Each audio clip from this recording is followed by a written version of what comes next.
पावन अमरनाथ यात्रा की शिव पार्वती कथा। नमस्कार दोस्तों, स्वागत है आपका कृष्णावाणी चैनल में।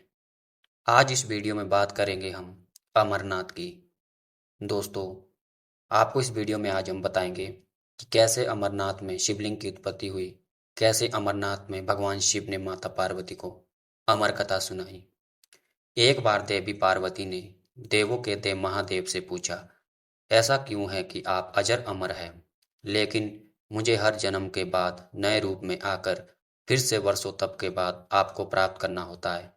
जब मुझे आपको पाना है तो मेरी तपस्या और इतनी कठिन परीक्षा क्यों? आपके कंठ में पड़ी नरमुंड की माला और अमर होने के रहस्य क्या है? महादेव ने पहले तो देवी पार्वती के उन सवालों का जवाब देना उचित नहीं समझा, लेकिन पत्नी हट के कारण कुछ गूढ़ रहस्य उन्हें बताने पड़े। शिव पुराण में मृत्यु से लेकर अजर अमर तक के कई प्रसंग हैं, जिनमें से एक साधना से जुड़ी अमर कथा बड़ी रोचक है, जिसे भक्तजन अमर तत्व की कथा के रूप में जानते हैं। हर वर्ष हिमालय में अमरनाथ, कैलाश और मानसरोवर तीर्थ स्थलों में लाखों श्रद्धालु पहुंचते हैं, सैकड़ों किलोमीटर की पैदल यात्रा करते हैं। क्यों? यह विश्वास यूं ही नहीं उपजा। शिव के प्रिय अधिक मास अथवा आषाढ़ पूर्णिमा से श्रवण मास तक की पूर्णिमा के बीच अमरनाथ की यात्रा भक्तों को खुद से जुड़े रहस्य के कारण और प्रासंगिक लगती है। पौराणिक मान्यताओं के अनुसार अमरनाथ की गुफा ही वह स्थान है जहाँ भगवान शिव ने माता पार्वती को अमर होने के गुप्त रहस्य बतलाए थे। उस दौरान वहाँ उन दो दिव्य ज्योतियों के अलावा तीसरा कोई प्राणी नहीं था, ना महादेव का नंदी और ना उनका नाग, ना सिर पर गंगा, ना ही गणपति कार्तिकेय।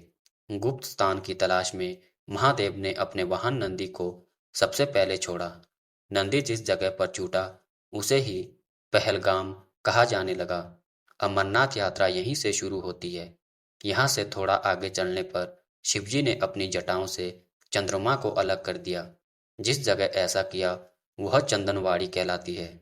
इसके बाद गंगा जी को पंचतरणी में और कंठाभूषण सर्पों को शेषनाग पर छोड़ दिया। इस प्रकार इस पड़ाव का नाम शेषनाग पड़ा।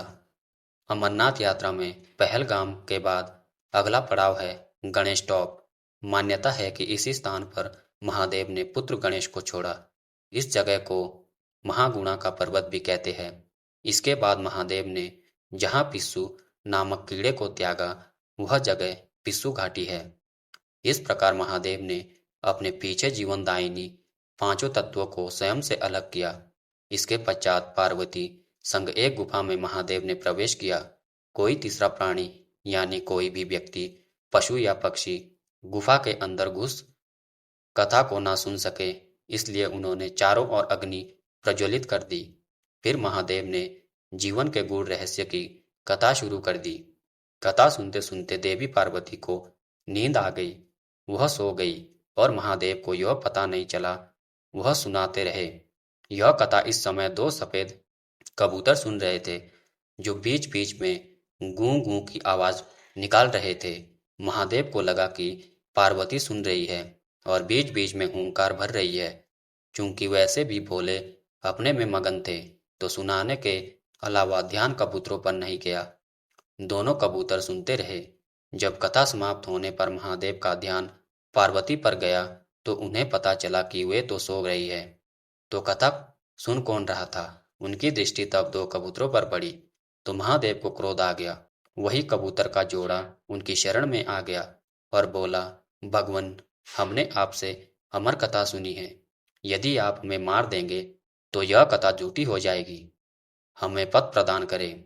इस पर महादेव ने उन्हें वर दिया कि तुम सदैव इस स्थान पर शिव और पार्वती के प्रतीक चिन्ह में निवास करोगे। कबूतर का यह जोड़ा अमर हो गया और यह गुफा अमरनाथ की साक्षी हो गई। इस तरह इस स्थान का नाम अमरनाथ पड़ा। मान्यता है कि आज भी इन दो कबूतरों के दर्शन भक्तों को होते हैं। अमरनाथ गुफा में यह भी प्रकृति का ही चमत्कार है कि शिव की पूजा वाले विशेष दिनों में बर्फ के शिवलिंग अपने आकार में ले। अमरनाथ गुफा में यह भी प्रकृति का ही चमत्कार है कि शिव की पूजा वाले विशेष दिनों में बर्फ के शिवलिंग अपना आकार ले लेते हैं। यहाँ मौजूद शिवलिंग किसी आश्चर्य से कम नहीं है। पवित्र गुफा में एक और मां पार्वती और गणेश के भी अलग से बर्फ से निर्मित प्रतिरूपों के भी दर्शन किए जा सकते हैं। अमरनाथ गुफा का असली इतिहास जानकर चौंक जाएंगे आप। दोस्तों, हम आपको इस वीडियो में अमरनाथ की गुफा का रहस्य बताएंगे कि प्राचीन इतिहास क्या रहा है। अमरनाथ गुफा हिंदुओं का प्रमुख तीर्थ स्थल है। इसके बारे में बहुत भ्रम फैलाया जाता है। आजकल बाबा अमरनाथ को बर्फानी बाबा कहकर प्रचारित करने का चलन भी चल रहा है। इसी तरह धर्म का बिगाड़ होता है। असल में यह अमरेश्वर महादेव का स्थान है। प्राचीन काल में इसे अमरेश्वर कहा जाता था। यह बहुत ही गलत धारणा फैलाई गई है कि इस गुफा को पहली बार किसी मुस्लिम ने 18वीं से 19वीं शताब्दी में खोज निकाला था। यह गुज्जर समाज का एक गडरिया था जिसे बूटा मलिक कहा जाता है। क्या गडरिया इतनी ऊंचाई पर जा सकता है जहां ऑक्सीजन नहीं है? वहां अपनी बकरियों को चराने ले गया था। यह कैसे संभव है? स्थानीय इतिहासकार मानते हैं कि 1869 के ग्रीष्म काल में गुफा की फिर से खोज की गई और पवित्र गुफा की पहली औपचारिक तीर्थ यात्रा 3 साल बाद 1872 में आयोजित की गई थी। इस तीर्थ यात्रा में मलिक भी साथ थे। एक अंग्रेज लेखक लॉरेंस अपनी पुस्तक वैली ऑफ कश्मीर में लिखते हैं कि पहले कश्मीरी ब्राह्मण अमरनाथ के तीर्थयात्रियों की यात्रा करते थे। बाद में बटकूट में मलिकों ने यह जिम्मेदारी संभाल ली, क्योंकि मार्ग को बनाए रखना और गाइड के रूप में कार्य करना उनकी जिम्मेदारी थी। वे ही बीमारों, वृद्धों की सहायता करते और उन्हें अमरनाथ के दर्शन कराते थे। इसलिए मलिकों ने यात्रा कराने की जिम्मेदारी संभाल ली। इन्हें मौसम की जानकारी भी होती थी। आज भी चौथाई चढ़ावा इस मुस्लिम गडरिये के वंशजों को मिलता है। दरअसल मध्यकाल में कश्मीर घाटी पर विदेशी ईरान की आक्रमणों के चलते वहां अशांति भय का वातावरण फैल गया, जिसके चलते वहां से हिंदुओं ने पलायन कर दिया। पहलगांव को विदेशी मुस्लिम आक्रांताओं से सबसे पहले इसलिए निशाना बनाया क्योंकि इस गांव की ऐतिहासिकता और इसकी प्रसिद्धि इजराइल तक थी। भारतीय मान्यता अनुसार यही एक सर्वप्रथम यहूदियों का एक कबीला आकर बस गया था। इस हिल स्टेशन पर हिंदू और बौद्धों के कई मठ थे जहां लोग ध्यान रखते थे। ऐसा एक शोध हुआ है कि इसी पहलगांव में ही मूसा और ईसा ने अपने जीवन की अंतिम दिन बिताए थे। बाद में उनको श्रीनगर के पास रोजालबल में दफना दिया गया। पहलगांव का अर्थ होता है गडरिये का गांव। ऐसे में जब आक्रमण हुआ तो 14वीं शताब्दी के मध्य से लगभग 300 वर्ष की अवधि के लिए अमरनाथ यात्रा बाधित रही। कश्मीर के शासकों में से एक था जैनुलब्दीन। 1420 से 70वीं ईस्वी उसने अमरनाथ गुफा की यात्रा की थी। फिर 18वीं सदी में फिर से शुरू की गई।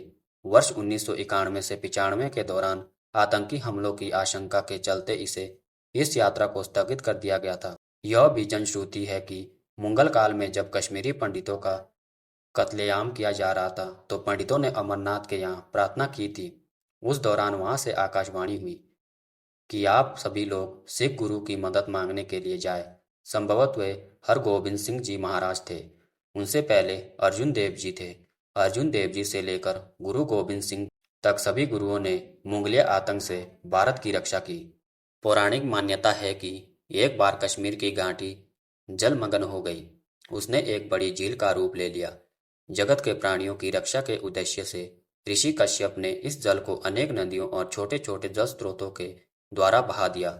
उसी समय भृगु ऋषि पवित्र हिमालय पर्वत की यात्रा के दौरान वहां से गुजरे। जल स्तर कम होने पर हिमालय की पर्वत श्रृंखलाओं में सबसे पहले भृगु ऋषि ने अमरनाथ की पवित्र गुफा और बर्फानी शिवलिंग को देखा।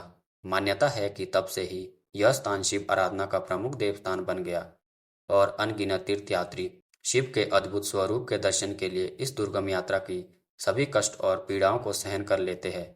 यहाँ आकर वह शाश्वत और अनंत आध्यात्मिक सुख को पाते हैं। कितनी प्राचीन है गुफा, आइए दोस्तों जानते हैं।